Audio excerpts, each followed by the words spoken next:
नमस्कार दोस्तों। Tata consultancy service TCS, जिसको आप जानते होंगे, काफ़ी बड़ा ब्रांड है, काफ़ी बड़ी कंपनी है इंफॉर्मेशन टेक्नोलॉजी के मामले में।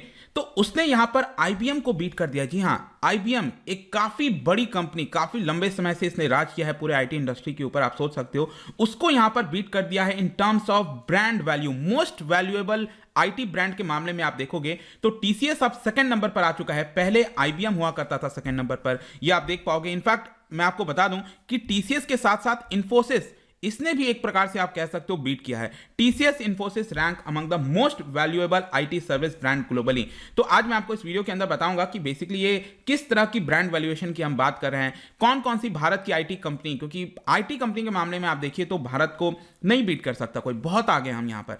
तो आईटी कंपनी के मामले में कौन सी कंपनीज हैं जो कि वर्ल्ड के टॉप ब्रांड्स में आती हैं। इसके अलावा यहां पर जब हम आईटी की बात करते हैं तो किस प्रकार से भारत के अंदर ये फ्लरिश हुआ है पिछले 20-30 वर्षों में, वो भी मैं आपको बताने वाला हूं। काफी इंटरेस्टिंग वीडियो होने वाला है। चलिए आगे बढ़ते हैं, लेकिन उसके पहले अगर आप यूपीएससी या फिर किसी भी एग्जाम की तैयारी करते हैं तो आप हमारे ऐप को डाउनलोड कर सकते हैं या फिर studyIQ.com विजिट कर सकते हैं, वहां से सारी जानकारी आपको मिल जाएगी। इसके अलावा अगर आप एमसीक्यूज अटेम्प्ट करना चाहते हैं तो मेरे इंस्टा पेज पर जा सकते हैं, वहां पर स्टोरीज में आपको सभी एमसीक्यूज मिल जाएंगे। चलिए यहां पर सबसे पहले हम देखेंगे अभी एग्जैक्टली हुआ क्या है। भारत की largest IT service company Tata consultancy service और इंफोसिस, जो कि आप कह सकते हो सेकेंड लार्जेस्ट फर्म है, they both have been named among most valuable IT service brand. अब आपको समझने की जरूरत है, जब मैं कहता हूं मोस्ट वैल्यूएबल आईटी ब्रांड, इसका मतलब क्या हुआ। देखो, इसका सिर्फ अर्थ ये नहीं है कि आपका वैल्यूएशन कितना है, आपका मार्केट कैपिटलाइजेशन कितना है, आपकी कंपनी की जो कहते हैं ना कि शेयर, जितना total number of share multiply by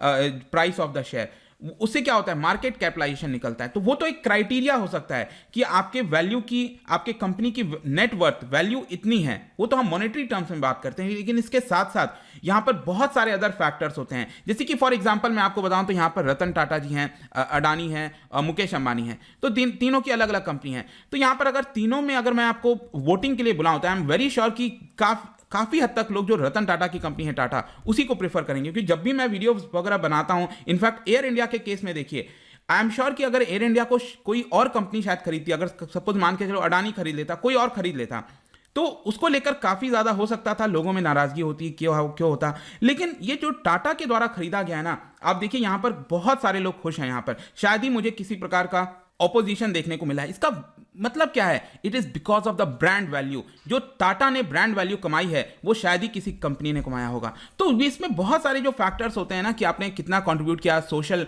environment के लिए कितना कर रहे हो, सोशल सर्विस के लिए क्या कर रहे हो, बहुत सारी चीजें इंक्लूड हो जाती हैं और तब यहां पर जो ब्रांड की वैल्यू है वो निकल कर सामने आती है। और ये ब्रांड वैल्यूएशन फर्म है जिसका नाम है ब्रांड फाइनेंस, ये कंपनी है ब्रांड फाइनेंस, उनके द्वारा इसको रिलीज किया गया है।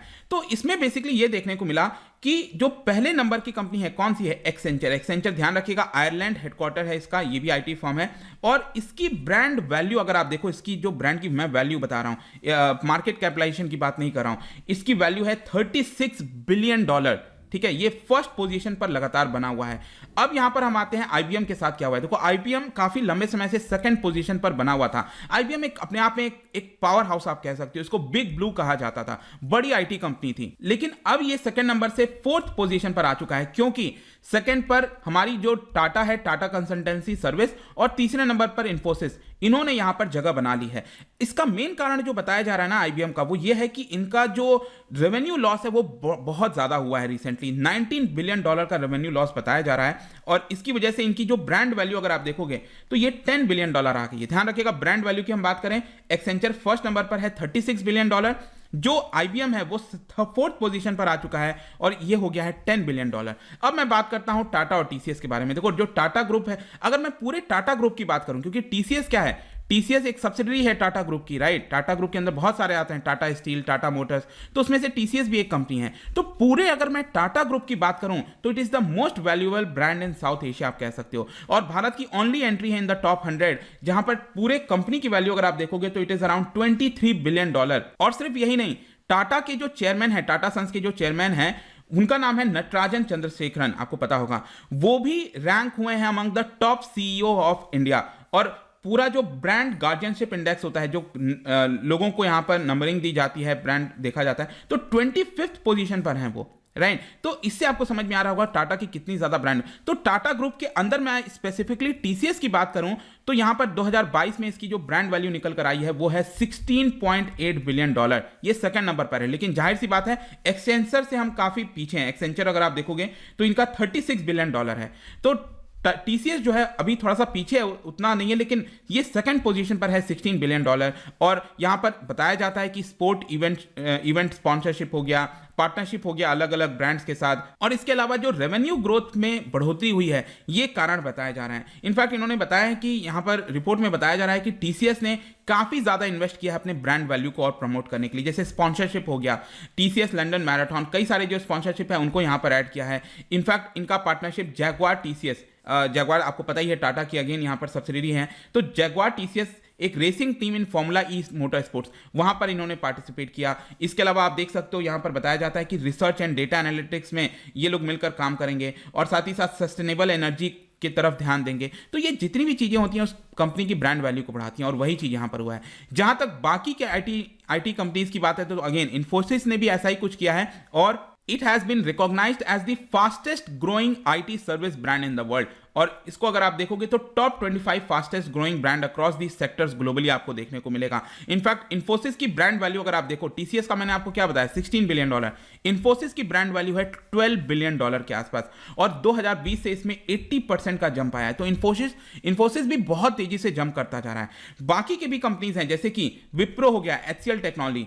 विप्रो का स्पॉट देखोगे आप तो 7वें नंबर पर है विप्रो पूरे आईटी ब्रांड में। अगर आप देखिए पूरे विश्व की मैं बात कर रहा हूं, एचसीएल टेक्नोलॉजी ये आपका 8th पोजीशन पर आता है, टेक महिंद्रा 15th पोजीशन पर आता है, एलएनटी का जो इन्फोटेक है वो भी आपका 22nd पोजीशन पर आता है। तो टोटल 25 कंपनीज की रैंकिंग की गई थी यहां पर, जिसमें क्लियरली आपको देखने को मिलेगा कि करीब 2, 2, 4, 1, 5 करीब 6 कंपनीज भारत की आपको टॉप 25 में देखने को मिलती हैं। तो ये है भारत की आईटी इंडस्ट्री। जहां तक इसके फ्लरिशमेंट की बात है किस प्रकार से बढ़ा है, तो देखिए बहुत ही एक्सपोनेंशियल ग्रोथ आपको देखने को मिलेगा पिछले 20 वर्षों में। जो परसेप्शन है विश्व का भारत की तरफ कि भारत में भी नॉलेज और स्किल और इकोनॉमिक ग्रोथ हो सकता है, वो आईटी इंडस्ट्री ने करके दिखाया है। और स्पेशली इसका कारण यह है कि खुद आईटी इंडस्ट्री के अंदर जिस प्रकार से एडवांसमेंट हुआ है, इसके अलावा भारत सरकार के द्वारा जो लिबरलाइजेशन पॉलिसीज लाई गई हैं, ट्रेड बैरियर्स को हटाया गया है, इंपोर्ट ड्यूटीज को एलिमिनेट करने की कोशिश की है, ये सारी चीजें मदद की हैं यहां पर कहीं ना कहीं इस इंडस्ट्री के इवोल्यूशन में, और सभी का कॉन्ट्रीब्यूशन इसमें जाता है। जैसे भारत सरकार का इनिशिएटिव अगर आप देखोगे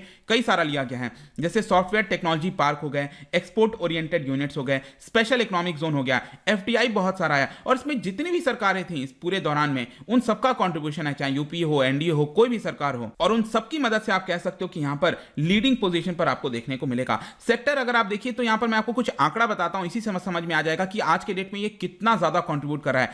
1998 में अगर आप देखोगे ना तो आईटी का कंट्रीब्यूशन जीडीपी के अंदर कितना हुआ करता था, आप देखिए जस्ट 1.2%। आईटी का कंट्रीब्यूशन जीडीपी में इट वाज जस्ट 1.2%।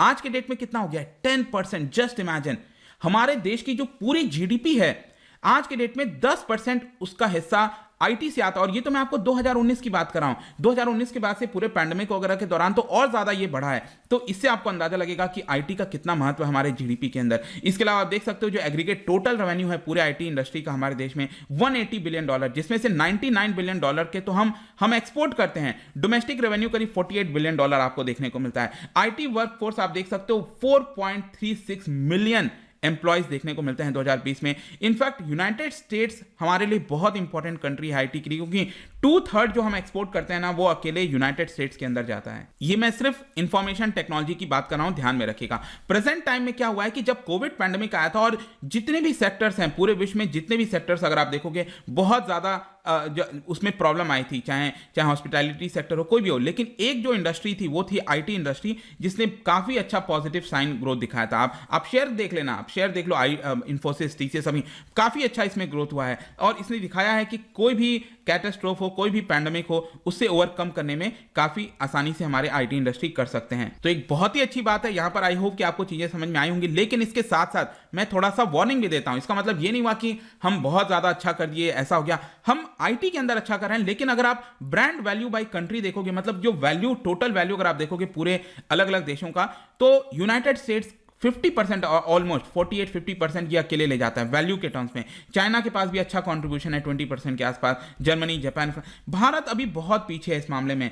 पूरे अगर हम पूरे सेक्टर की बात करें, ये तो मैंने सिर्फ आईटी की बात करी, तो टोटल मिलाकर जस्ट 1.3 कंट्रीब्यूशन भारत का है इसके अंदर। इसके अलावा नंबर ऑफ ब्रांड्स की बात करें, कितने ब्रांड्स हैं भारत के अंदर, आप देखिए यूनाइटेड स्टेट्स में करीब 198 के आसपास है। यहां पर अगर मैं भारत की बात करूं बहुत कम है, इट इज जस्ट 13। और यहाँ पर चाइना भी काफ़ी अच्छा कंट्रीब्यूशन कर रहा है 100 के आसपास, 80-100 के आसपास टोटल ब्रांड के मामले में। तो अभी हमें बहुत काम करना है। इसका मतलब ये नहीं हो गया कि यहाँ पर हम बहुत ही अच्छा कर चुके हैं, नहीं, अभी हमें बहुत काम करना है। और सिर्फ आईटी में नहीं, बाकी इंडस्ट्रीज में करेंगे तभी कहीं ना कहीं भारत काफ़ी अच्छा कर पाएगा। तो जाने से पहले एक इंटरेस्टिंग क्वेश्चन आपके लिए, क्योंकि हम आईटी की बात करें, क्या बता सकते हो 1990 में कौन सा पहला वेब ब्राउजर इन्वेंट किया गया था? ये आपको बताना है। यहाँ पर 4 ऑप्शन है, इसको ध्यान से पढ़िए। और इसका राइट आंसर आपको पता ही है, मेरे इंस्टाग्राम पर तो मिलेगा ही, वहां पर अगर आप नहीं हो कोई बात नहीं, आप टेलीग्राम से भी ले सकते हैं इसका सही उत्तर। मैं कई सारे जो एमसीक्यूज हैं वो यहाँ पर स्टोरीज में डालता रहता हूँ। इसके अलावा अगर आप को जो पीडीएफ है वो चाहिए तो टेलीग्राम पर आइए, अलग अलग सोशल मीडिया पर भी आप जुड़ पाएंगे। और साथ ही साथ यूपीएससी या फिर किसी भी एग्जाम की तैयारी करना है तो आप हमारे ऐप को डाउनलोड कर लीजिए। आई होप कि वीडियो आपको पसंद आया होगा। मिलता हूँ आपसे next time. Till then, thank you very much, see you soon.